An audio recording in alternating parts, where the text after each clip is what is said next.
Till towards the age of 30, Scott's life has nothing in it decisively pointing towards literature, or indeed towards distinction of any kind. He is wedded, settled, and has gone through all his preliminary steps, without symptom of renown as yet.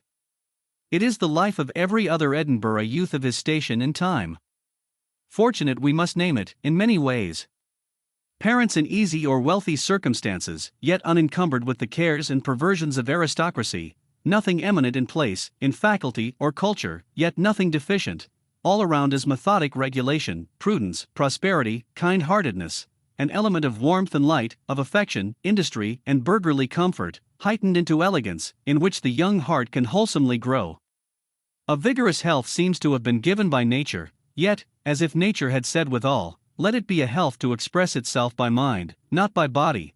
A lameness is added in childhood. The brave little boy, instead of romping and bickering, must learn to think, or at lowest, what is a great matter, to sit still.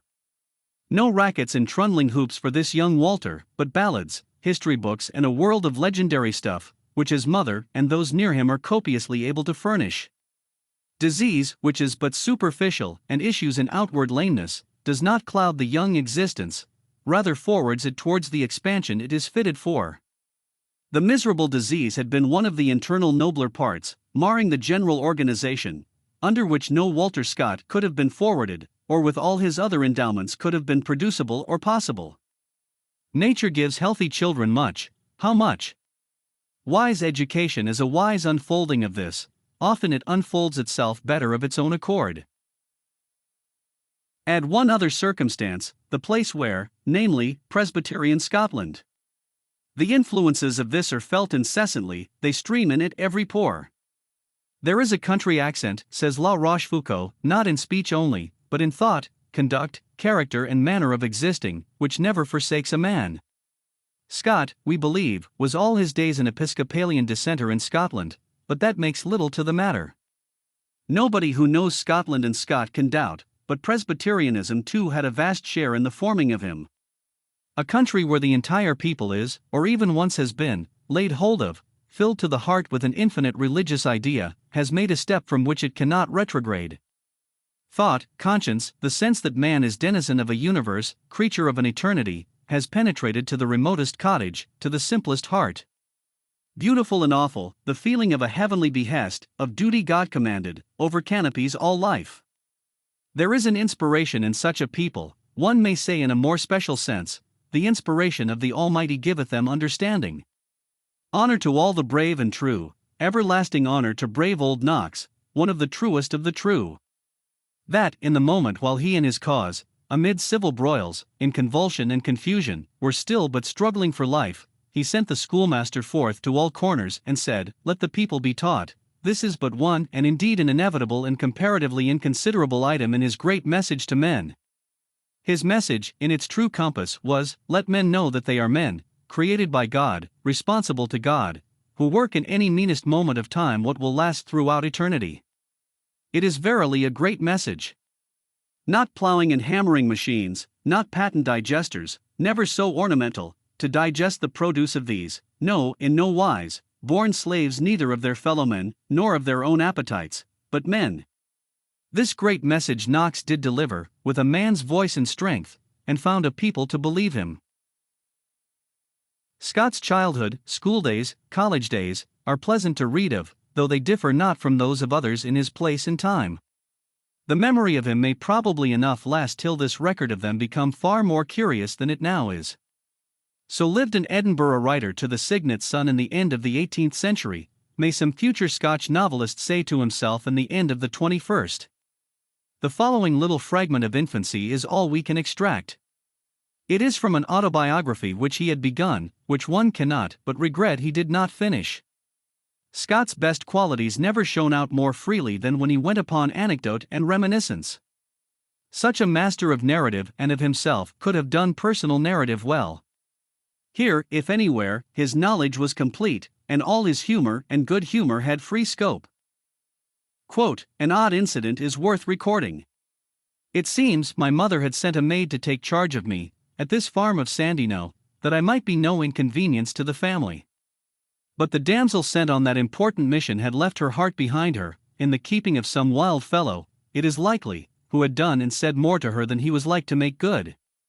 She became extremely desirous to return to Edinburgh, and, as my mother made a point of her remaining where she was, she contracted a sort of hatred at poor me, as the cause of her being detained at Sandyknowe.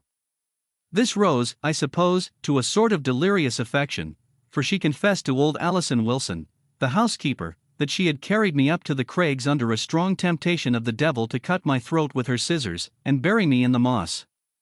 Alison instantly took possession of my person, and took care that her confidant should not be subject to any farther temptation, at least so far as I was concerned. She was dismissed, of course, and I have heard afterwards became a lunatic.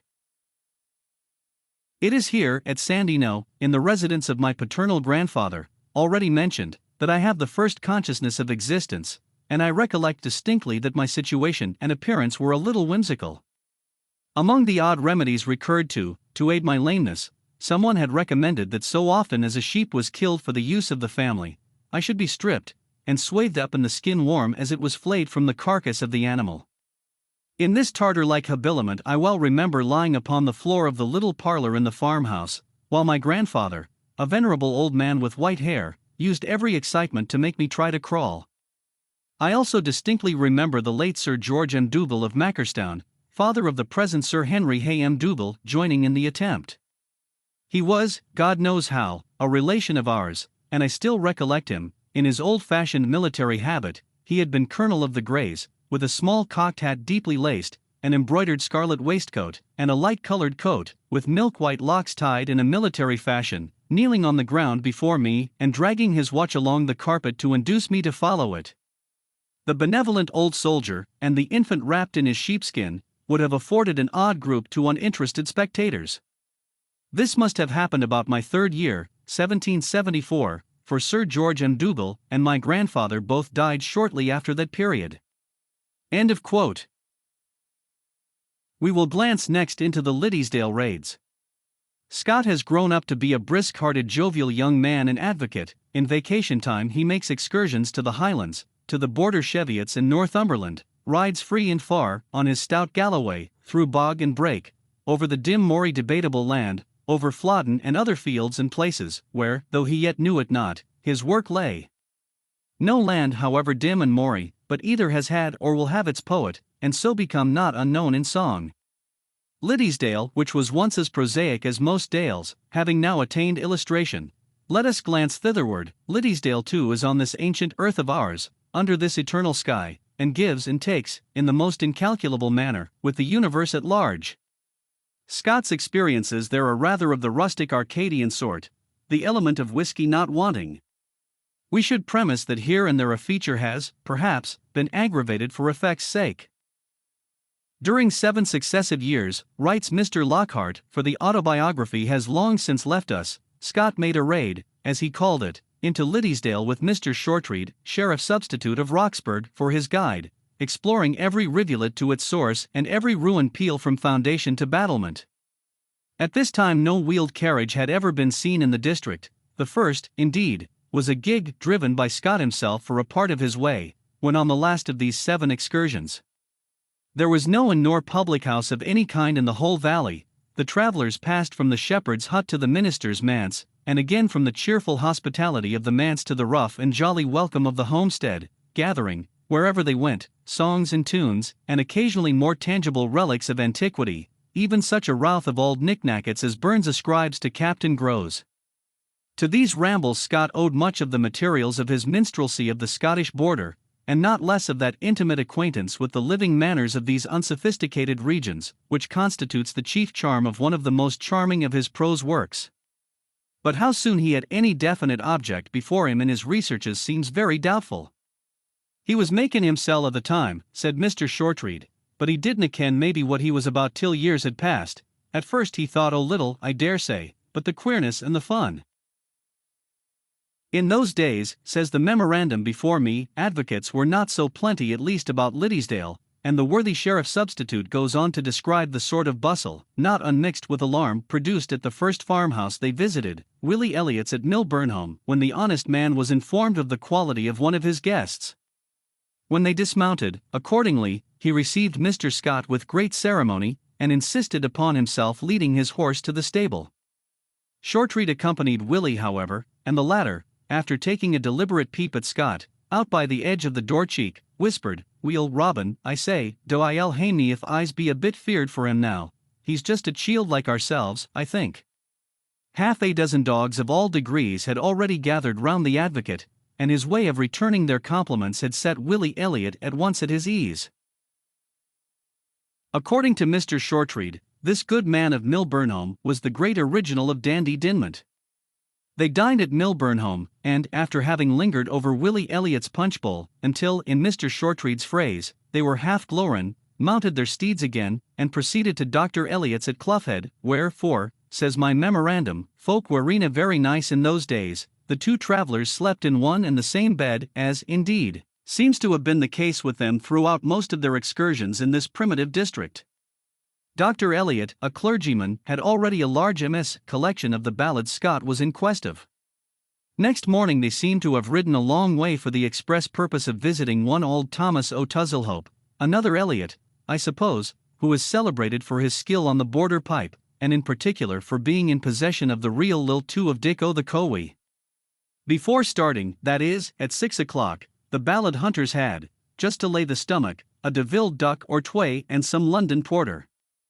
Old Thomas found them, nevertheless, well disposed for breakfast on their arrival at Tuzzlehope, and this being over, he delighted them with one of the most hideous and unearthly of all specimens of writing music, and, moreover, with considerable libations of whiskey punch manufactured in a certain wooden vessel, resembling a very small milk pail, which he called Wisdom, because it made only a few spoonfuls of spirits, though he had the art of replenishing it so adroitly that it had been celebrated for 50 years as more fatal to sobriety than any bowl in the parish. Having done due honor to Wisdom, they again mounted, and proceeded over moss and moor to some other equally hospitable master of the pipe. "Ah me," says Shortreed, sick an endless fund o' humour and drollery as he then had wy him. Never 10 yards but we were either laughing or roaring and singing. Wherever we stopped, how brawly he suited himself to everybody. I did as the lave did, never made himself the great man, or took any airs in the company. I've seen him in a moods in these jaunts, grave and gay, daft and serious, sober and drunk. This, however, even in our wildest rambles, was rare, but, drunk or sober, he was aye the gentleman. He looked excessively heavy and stupid when he was foe, but he was never out o' good humour. These are questionable doings, questionably narrated, but what shall we say of the following, wherein the element of whiskey plays an extremely prominent part? We will say that it is questionable, and not exemplary, whiskey mounting clearly beyond its level, that indeed charity hopes and conjectures here may be some aggravating of features for effect's sake. On reaching, one evening, some Charlie Shope or other, I forget the name, among those wildernesses, they found a kindly reception, as usual, but, to their agreeable surprise after some days of hard living, a measured and orderly hospitality as respected liquor. Soon after supper, at which a bottle of elderberry wine alone had been produced, a young student of divinity, who happened to be in the house, was called upon to take the big Hob Bible in the good old fashion of Burn Saturday night, and some progress had been already made in the service, when the good man of the farm, whose tendency, as Mr. Mitchell says, was so terrific, scandalized his wife and the dominie by starting suddenly from his knees and rubbing his eyes, with a stentorian exclamation of "By, here's the keg at last," and in tumbled, as he spoke the word, a couple of sturdy herdsmen, whom, on hearing a day before of the advocate's approaching visit, he had dispatched to a certain smuggler's haunt, at some considerable distance, in quest of a supply of run brandy from the Solway Frith. The pious exercise of the household was hopelessly interrupted. With 1,000 apologies for his hitherto shabby entertainment, this jolly Elliot, or Armstrong, had the welcome keg mounted on the table without a moment's delay, and gentle and simple, not forgetting the dominie, continued carousing about it until daylight streamed in upon the party. Sir Walter Scott seldom failed, when I saw him in company with his Liddesdale companion, to mimic with infinite humour the sudden outburst of his old host on hearing the clatter of horses' feet, which he knew to indicate the arrival of the keg, the consternation of the dame, and the rueful despair with which the young clergyman closed the book. From which Liddesdale raids, which we hear, like the young clergyman, close not without a certain rueful despair, let the reader draw what nourishment he can. They evince satisfactorily, though in a rude manner, that in those days young advocates, and Scott like the rest of them, were alive and alert, whiskey sometimes preponderating. But let us now fancy that the jovial young advocate has pleaded his first cause, has served in yeomanry drills, been wedded, been promoted sheriff, without romance in either case, dabbling a little the while, under guidance of Monk Lewis, in translations from the German, in translation of Goethe's Götz with the iron hand, and we have arrived at the threshold of the minstrelsy of the Scottish border, and the opening of a new century.